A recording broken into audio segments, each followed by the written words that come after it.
కీర్తనలు 41వ అధ్యాయం. బీదలను కటాక్షించువాడు ధన్యుడు. ఆపత్కాలమందు యెహోవా వానిని తప్పించును. యెహోవా వానిని కాపాడి బ్రతికించును. భూమి మీద వాడు ధన్యుడగును. వాని శత్రువుల ఇచ్చకు నీవు వానిని అప్పగింపవు. రోగశయ్య మీద యెహోవా వానిని ఆదరించును. రోగము కలుగగా నీవే వానిని స్వస్థపరచుదువు.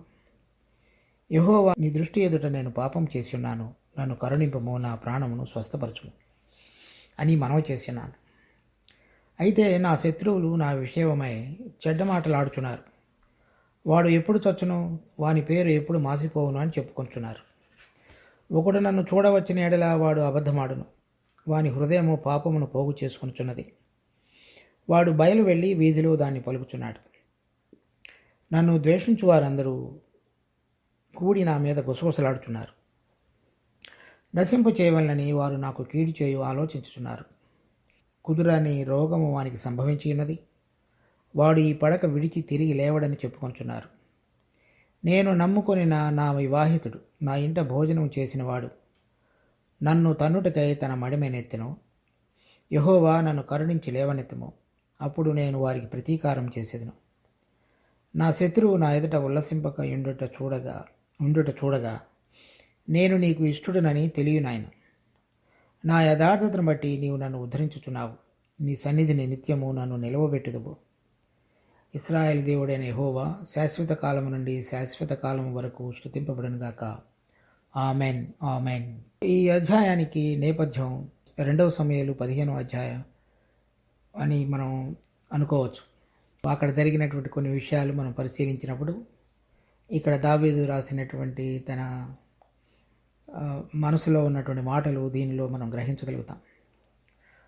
తర్వాత ఈ అధ్యాయంతో ఈ కీర్తనల గ్రంథం ప్రథమ స్కంధం ముగుస్తుంది. మొదట 1వ అధ్యాయం నుంచి 41వ అధ్యాయం వరకు ఈ కీర్తనల గ్రంథం 150 కీర్తనలు 5 స్కంధాలుగా విభాగించబడ్డాయి. మొదటి స్కంధం 41వ కీర్తనతోటి ముగుస్తుంది. అందుచేత ఈ 13వ వచనం యొక్క ఆఖరి భాగంలో ఆమెన్, ఆమెన్ అని వ్రాయబడినట్టు మనం చూస్తాం. తర్వాత ఈ రాసినటువంటి 41 కీర్తనల్లో కూడా అధిక భాగం దావీదు తను రాజుగా అభిషేకించబడిన దగ్గర నుంచి తను ఈ 2వ సమూయేలు గ్రంథం మధ్య భాగం వరకు తన వెళ్ళినటువంటి అనుభవాలన్నిటిలో కూడా ఏ విధంగా తన యొక్క జీవితం అంతటిలో దేవుడిని ఎరిగి తను నడిచిన విధానం, పడిపోయిన విధానం, తిరిగి పునరుద్ధరించబడిన విధానం, శత్రువులు తన మీదకి లేచిన విధానం, వాటన్నిటికి ఆధారంగా ఈ కీర్తనలు చక్కగా మన యొక్క క్షేమాభివృద్ధి కొరకు పరిశుద్ధాత్మ ద్వారా పొందుపరచబడ్డాయి. ఈ అధ్యాయంలో కూడా మనం చూస్తున్నటువంటి విషయాలు 2వ సమూయేలు 15వ అధ్యాయంలో వ్రాయబడినటువంటి అంశాలు ఇక్కడ ఈ కీర్తనలో మనం కొన్ని చూడవచ్చు. కొన్ని వచనాలు 2వ సమూయేలు 15వ అధ్యాయాన్ని చూద్దాం. 2వ సమూయేలు గ్రంథం 15వ అధ్యాయం. ఈ అధ్యాయంలో అబ్షాలోము తన తండ్రి అయిన దావీదుకు వ్యతిరేకంగా లేచి రాజ్యంలో నుంచి రాజ్యాధికారాన్ని చేజిక్కించుకునేటప్పుడు దావీదు యెరూషలేముని విడిచిపెట్టి అరణ్యంలోనికి వెళ్ళిపోయినప్పుడు అక్కడ ఎటువంటి పరిస్థితుల్లో అక్కడ అతని వెనక జరిగినటువంటి పరిస్థితులకు ఆధారంగా ఏ విషయాలు జరిగినాయో ఈ 15వ అధ్యాయంలో మనం చూస్తాం. దానికి ఆధారంగా ఆ విషయాలు అతనికి తెలియపరచబడినప్పుడు ఈ కీర్తన దావీదు రచించున్నాడు. 2వ సమూయేలు 15వ అధ్యాయం 10వ వచనం. అబ్షాలోము, మీరు బాకానాదము వినున్నప్పుడు అబ్షాలోము హెబ్రోనులో ఏలుచున్నాడని కేకలు వేయడని చెప్పుటకై ఇశ్రాయేలీయుల గోత్రములన్నిటి యొద్దకు వేగుల వారిని పంపెను. విందునకు పిలువబడి ఉండి 200 మంది యెరూషలేములో నుండి అబ్షాలోముతో కూడా బయలుదేరి ఉండిరి. వీరు ఏమీ తెలియక యథార్థమైన మనసుతో వెళ్ళిండిరి. మరియు బలి అర్పింపవలనని ఉండి అబ్షాలోము గిలీనీయుడైన అహీతోపేలు అను దావీదు యొక్క మంత్రిని గిలో అను అతని ఊరి నుండి పిలిపించి ఉండెను. అబ్షాలోము దగ్గరకు వచ్చిన జనము మరి ఎక్కువ ఒకటి చేత కుట్ర బహుబలమాయను. 13. ఇశ్రాయేలీలు అబ్షాలోము పక్షము వహించరని దావీదునకు వర్తమానం రాగా దావీదు యెరూషలేములో ఉన్న తన సేవకులకందరికీ ఇలాగ ఆజ్ఞ ఇచ్చెను, అబ్షాలోము చేతిలో నుండి మనము తప్పించుకొనిన రక్షణ పొందలేము. మనం పారిపోదాం రండి. అతడు హఠాత్తుగా వచ్చి మనలను పట్టుకొనకును, మనకు కీడు చేయకును, పట్టణము కత్తివాత హతము చేయకును ఉండినట్లు మనం త్వరగా వెళ్ళిపోదాం రండి. అలా ఈ అబ్షాలోము తిరుగుబాటు చేయటం, తర్వాత దావీదు అతని పక్షంగా ఉన్న వారందరూ కూడా అతనితో పాటుగా కలిసి యెరూషలేమును విడిచిపెట్టి వెళ్ళిపోవటం జరిగింది.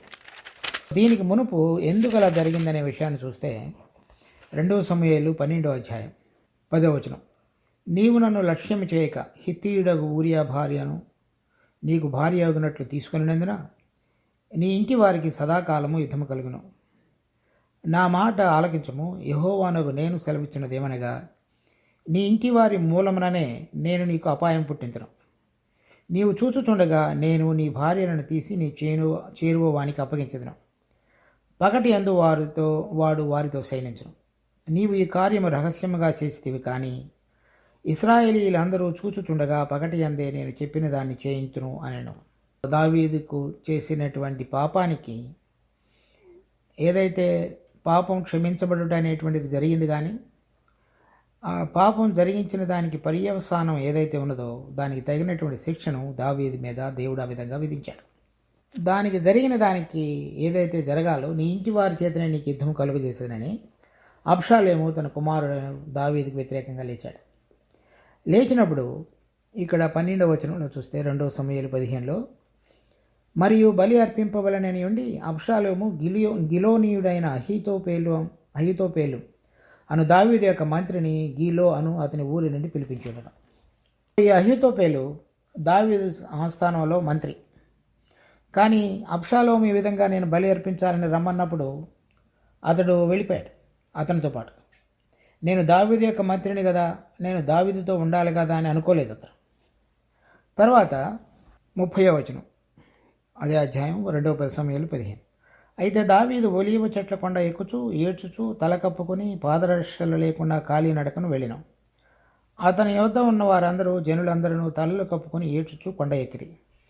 అంతలో ఒకడు వచ్చి అబ్షాలోము చేసిన కుట్రలో అహీతోపేలు చేరి ఉన్నాడని దావీదునకు తెలియజేయగా, దావీదు అహీతోపేలు యొక్క ఆలోచనను చెడగొట్టమని ప్రార్థన చేసిన.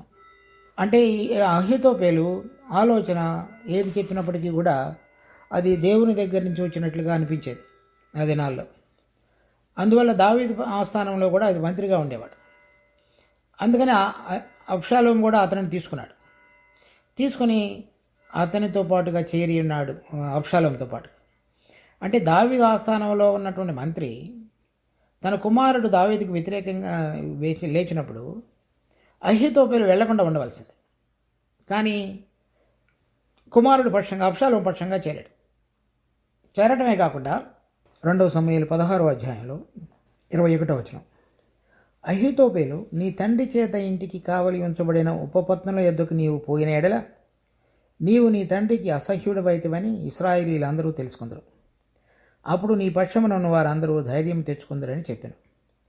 కాబట్టి మేడ మీద వారు అబ్షాలోమునకు గుడారం వేయగా ఇశ్రాయేలీలకందరికీ తెలియనట్లుగా అతడు తన తండ్రి ఉపపత్నులను కూడెను. ఆ దినములలో అహీతోపేలు చెప్పిన ఏ ఆలోచన అయినను ఒకడు దేవుని యొద్ద విచారణ చేసి పొందిన ఆలోచన అయినట్లుగా ఉండెను. దావీదు అబ్షాలోమును దానిని అట్లే ఎంచుచుండరి. ఇక్కడ 2 సమూయేలు 12వ అధ్యాయంలో దావీదుకి ప్రవక్త అయిన నాతాను చెప్పినటువంటి దావీదు పాపం యొక్క పర్యవసానం తన కుమారుని ద్వారా యుద్ధం, తర్వాత తను రాత్రిపూట జరిగించినటువంటి దేవుడికి అయిష్టమైన ఆ పాపకార్యం పగలు తన ఇంటి వారి ద్వారానే ఆ విధంగా జరిగించబడటం అనేది జరిగింది. అది దానికి ఆ విధంగా జరిగించబడటానికి కారణంగా అహీతోపేలు అనేటువంటి దావీదు అబ్షాలోము ఇద్దరి ఆస్థానాల్లో కూడా మంత్రిగా ఉన్న అతనిని దేవుడు అతను వాడబడ్డాడు. ఇలా జరిగినటువంటి సంఘటనల మధ్యలో దావీదు ప్రార్థిస్తూ రాసినటువంటి కీర్తన ఇది. ఇక్కడ చూడండి 4వ వచనంలో, యెహోవా నీ దృష్టి ఎదుట నేను పాపం చేసినాను, నన్ను కరుణింపుము, నా ప్రాణమును స్వస్థపరచుమని మనవి చేసినాను. 2 సమూయేలు 12వ అధ్యాయంలోనూ చెప్పినాడు. తర్వాత కీర్తన 51లోనూ చెప్పాడు.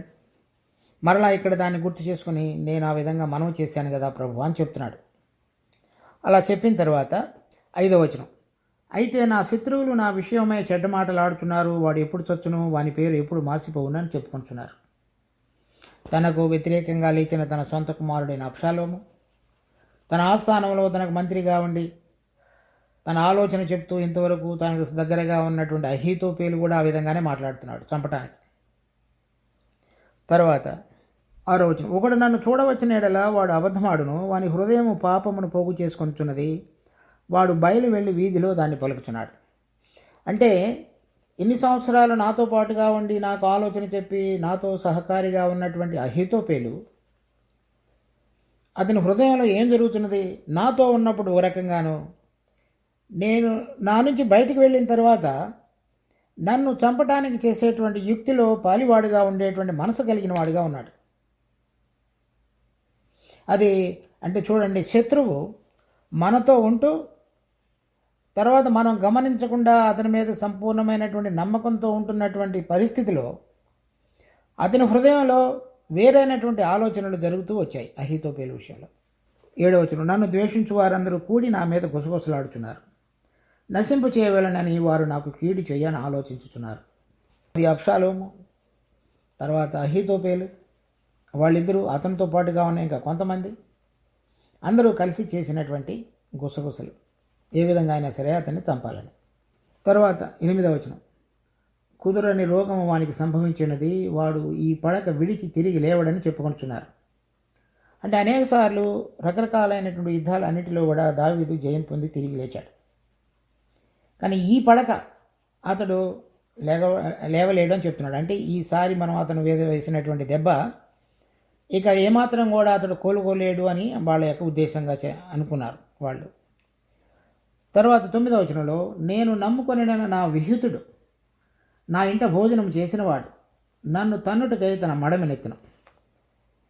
అంటే హితుడు అంటే మంచిని కోరి ఆలోచన చెప్పేవాడు. విహితుడు అంటే సమీపంగా ఉండి నాకు ఆలోచన చెప్పి నడిపించిన వాడు అని అర్థం. అది అహీతోపేలు.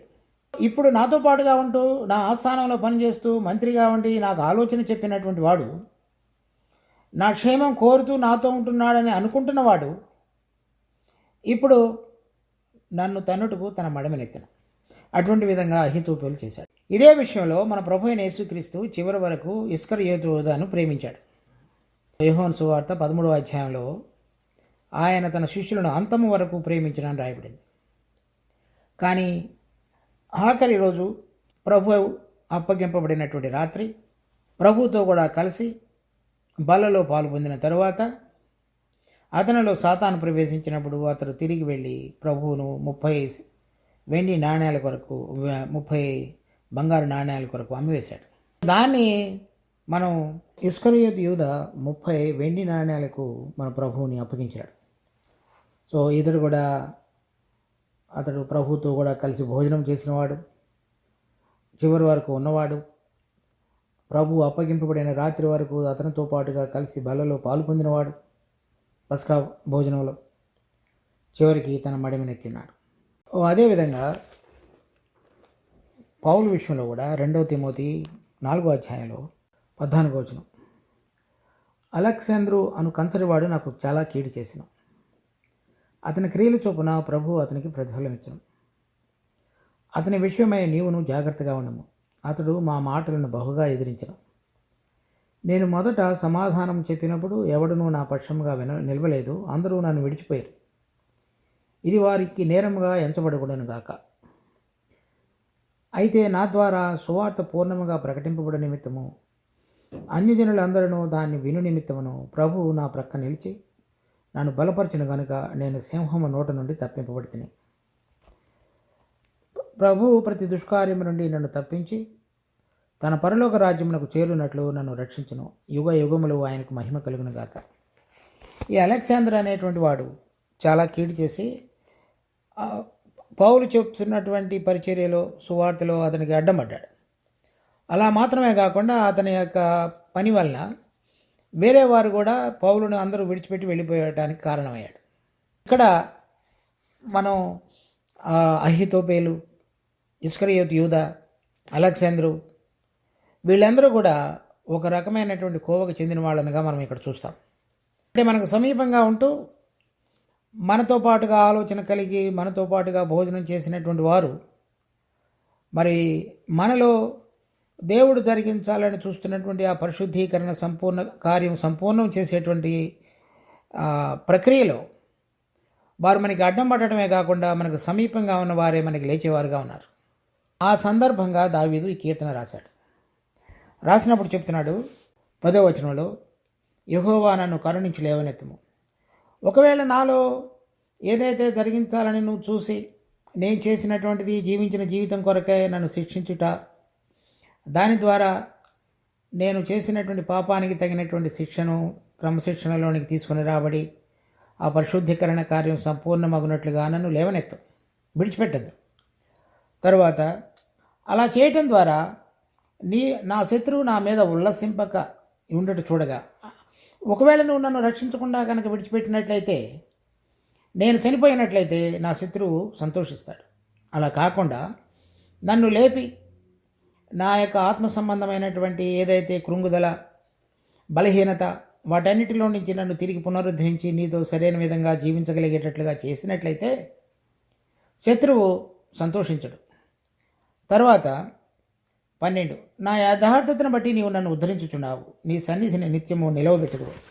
ఇప్పుడు జరిగేటువంటి ప్రక్రియలో ఉద్ధరించుచున్నావు అంటే అది ప్రతిరోజు మనం నడిపించబడేటువంటి ప్రతి పరిస్థితిలో కూడా దేవుడు తన యొక్క ఉద్దేశాన్ని మన పక్షంగా నెరవేరుస్తూ రోజు రోజుకి మన పాత స్వభావం విషయమే జయం, తర్వాత మనం తెలియక చేసినటువంటి తప్పుల విషయంలో క్రమశిక్షణ తీసుకుని వచ్చి మనం చక్కగా ముందుకు సాగగలిగేటువంటి దానికి మన హృదయంలో నేను ఏ విధంగా చేతనైనను మార్పు చెంది దేవుడికి ఇష్టకరంగా జీవించాలని అవిభాజ్యమైనటువంటి మనసుతో, యథార్థ హృదయంతో దేవుని సన్నిధికి వచ్చినప్పుడల్లా మనని లేవనెత్తేవాడిగా ఉంటాడు.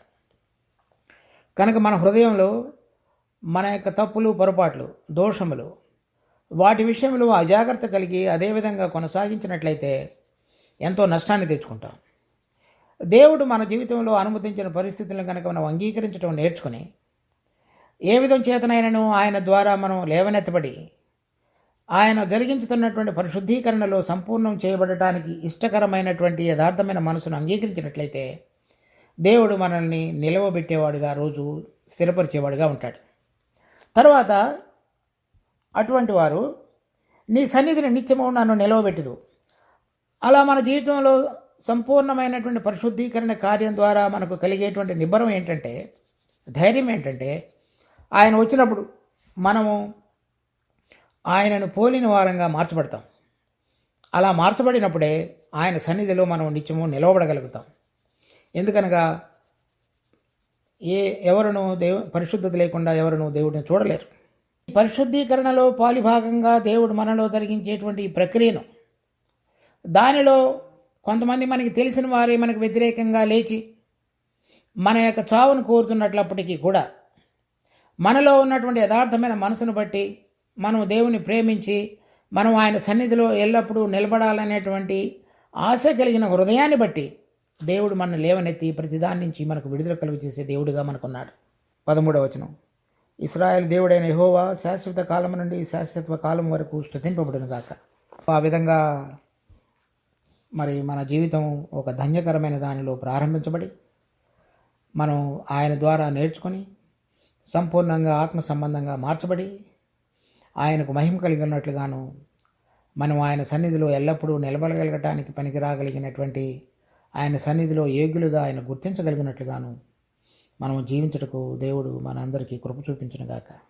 ఈ రోజుతో ఈ అధ్యాయంతో ఈ ప్రథమ స్కందం ముగిసింది. తర్వాత మిగిలిన అధ్యాయాలు 2వ స్కందం మనం చూసుకుందాం. ప్రార్థన చేసుకుందాం. మా ప్రేమ కలిగిన తండ్రి, మీరు మీ కృప ద్వారా ఇచ్చిన ఈ వాక్య భాగాలను బట్టి వందనాలు.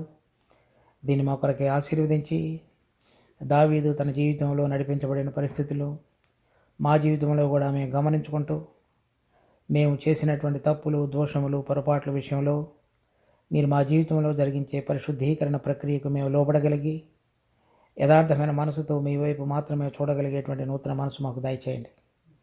అహీతోపేలు, ఇస్కరియోతు యూదా, అలెగ్జాంద్రు, అనేటువంటి వారు మా జీవితంలో కూడా ఎప్పుడైనా తారసపడినట్లయితే మేము కృంగిపోక వారందరి విషయంలో మేము కేవలం మీ వైపు చూడగలిగినటువంటిది దావీదు ఏ విధంగా ప్రార్థించున్నాడో అహీతోపేలు యొక్క ప్రార్థన చెడగొట్టమని అంతవరకు మాత్రమే. అలెగ్జాండరు అని వాడు నాకు కంచరివాడు చాలా కీడు చేసెను, ప్రభువు వాడికి తగిన ప్రతిఫలం ఇచ్చునుగాక.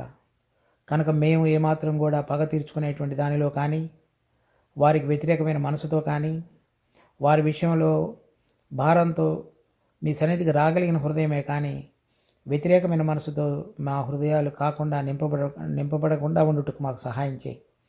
అప్పుడు మాత్రమే మీరు మా ప్రార్థనలు ఆలకించే దేవుడుగా మాకు ఉండగలరు. ఇచ్చిన ఈ సమయాన్ని బట్టి వందనాలు చెల్లిస్తూ ఘనత మహిమ మీకు ఆరోపిస్తూ మా రక్షకుడు ప్రభు అయిన యేసు నామమున అడిగి వేడుకుంటున్నాం తండ్రి. ఆమేన్.